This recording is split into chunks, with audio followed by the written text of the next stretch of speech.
सादर जय जिनेंद्र। मैं रोहित सहजन एक बार पुनः अपने यूट्यूब चैनल तीर्थंकर वर्धमान ज्ञान सागर पे आप लोगों का स्वागत करता हूं। आज का जो विषय है मैं उठाया वो सेवा परमो धर्म। हमारे जीवन में सेवा का भी महत्व बताया गया है कि किस तरह से सेवा करके मनुष्य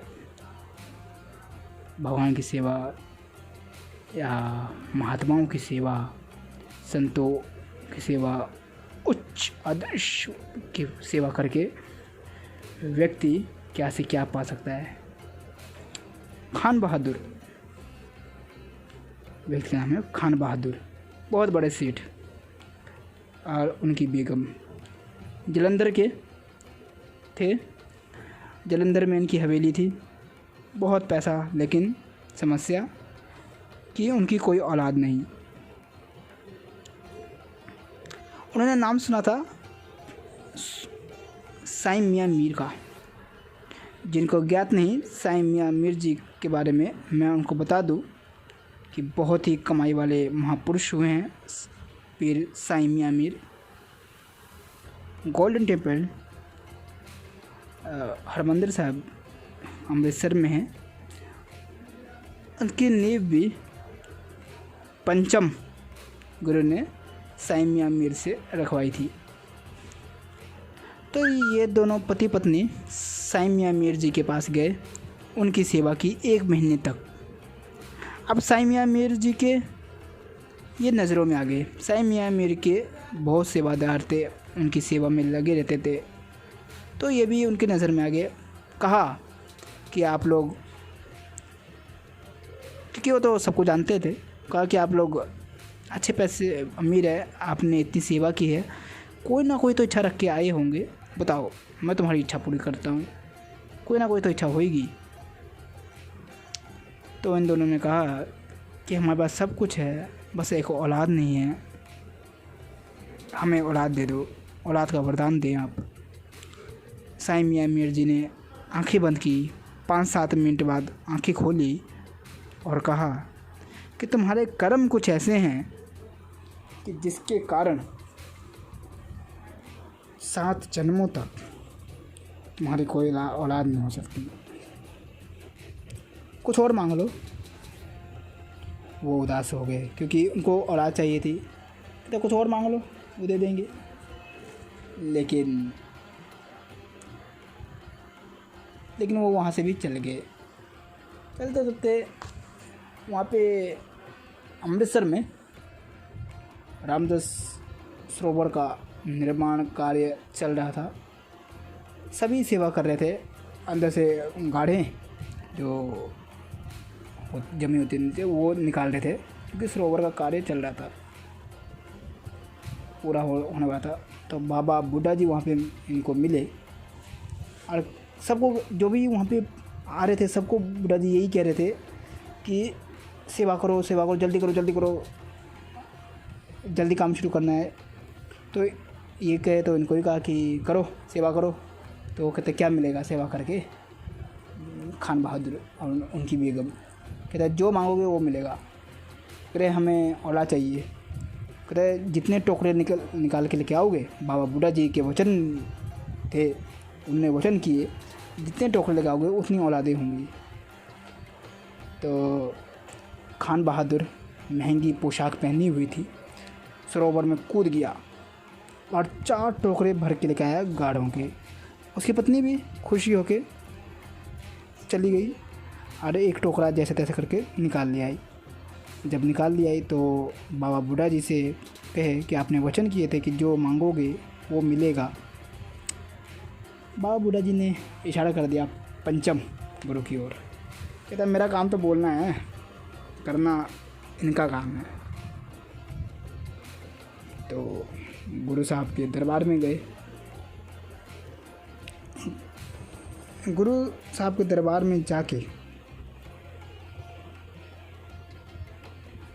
उन्होंने कहा, पूरी बात बताई कि ऐसी ऐसी बात है, बाबा बुड्ढा जी ने हमें ये कहा है।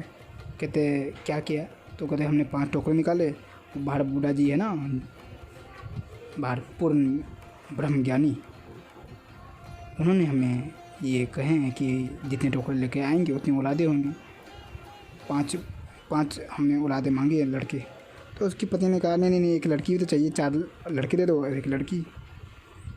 तो गुरु अर्जन देव जी ने कहा कि बाबा बुड्ढा जी की जीवा पे स्वयं परमेश्वर, स्वयं ईश्वर भगवान विराजमान होते हैं, तो उनकी कही वाणी तो ख़त्म नहीं हो सकती, जा नहीं सकती। आप घर जाओ। 10 साल बाद साईं मियां मीर लाहौर से जालंधर आते और वो उसी हवेली पे ठहरते हैं, खान बहादुर की हवेली पे। देखते हैं कि 5 बच्चे खेल रहे हैं, 4 लड़के और 1 लड़की। पूछा कि ये किसके बच्चे हैं, तो पता चला कि खान बहादुर के बच्चे। पानी दिया उनको पीने के लिए, पानी उन्होंने छोड़ दिया और पता चला कैसे, तो बताया कि अर्जुन देव जी ने वचन किए। तो गए अर्जुन देव जी के पास। उन्होंने सोचा कि मैंने तो देखा था कि 7 जन्मों तक कोई औलाद नहीं, तो जिसने किया ज़रूर वो खुदा का कोई पैगंबर है, ईश्वर का कोई दूत है। तब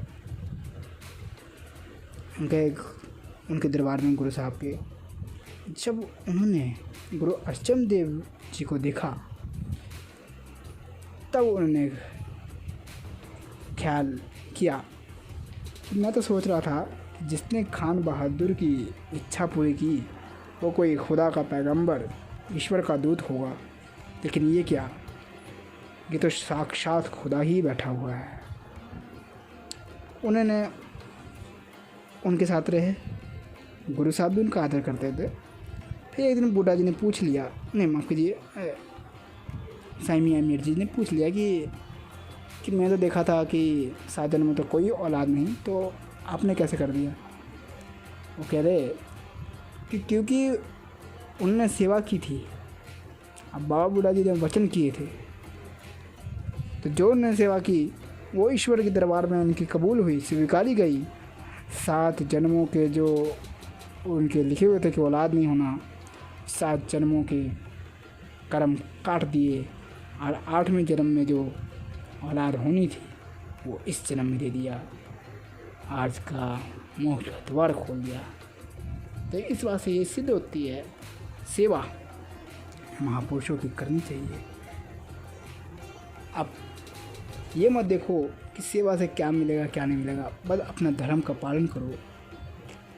किसी भी धार्मिक स्थल हो, संत महात्मा की सेवा करते रहो, फल की आशा किए बिना, जो गीता का सार भी है, कर्मण्येवाधिकारस्ते मा फलेषु कदाचन मा कर्म फल हेतु माते संगोस्ते कर्मणे। तो उसके आधार पर चलें, कर्म करते रहो, फल की इच्छा त्याग दो, क्योंकि फल देने वाला तो सर्वेश्वर है। वो उसकी इच्छा रही तो 7 जन्मों के पाप 7 सेकंड में ही काट देता है। तो सच्चे हृदय से संपूर्ण मानव जाति और उस ईश्वर के बंदों की सेवा में जुटे रहे। और इस वीडियो को इसलिए शेयर करें ताकि धर्म की जो प्रभावना है वो बनी रहे, फैले और लोगों में सेवा की भावनाएं जागृत हो बगैर किसी भेदभाव के। जय जिनेंद्र। गुरु ईश्वर भगवान स्वामी महावीर सब पे कृपा करें।